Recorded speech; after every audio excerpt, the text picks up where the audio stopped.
you believe in monsters? Well, neither do I.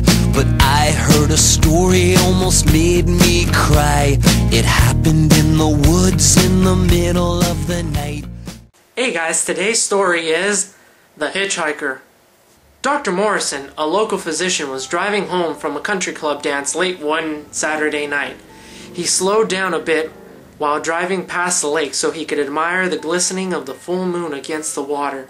Out of the corner of his eye appeared a lovely young girl, dressed in the sheerest of evening gowns, beckoning him for a lift. He jammed on his brakes and motioned to her to climb into the back seat of his sedan.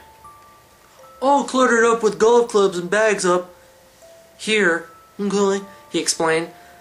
"But what on earth is a youngster like you doing out here all alone at this time of night, okay?"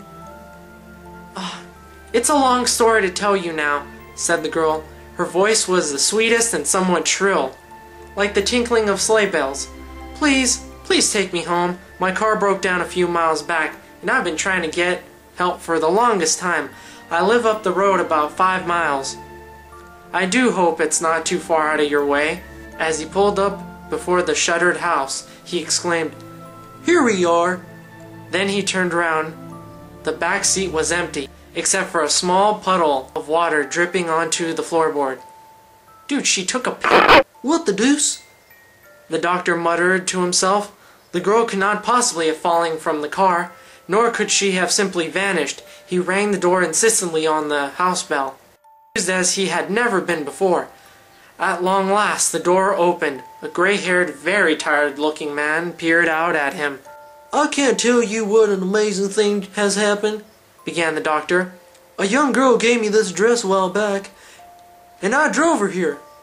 Yeah, I know," said the man weirdly. "This has happened several other Saturday evenings in the past month. That young girl, sir, was my daughter. She was killed in a boating accident on White Rock Lake almost 2 years ago." Right, that's the story for today. God damn, that story's been told over and over. And remember, kids, don't pick up a hitchhiker. Unless she's hot like this one. Alright, well, I'll leave you with Babe of the Week. I'll see you next time. Y otra vez les traigo a una nueva mamasa que se llama Sophia Bush. Tiene 27 años, es de California, ha estado en 9 películas y 7 programas de televisión. Y la pueden encontrar cada semana en el programa de One Tree Hill, como la bien provocativa y sexy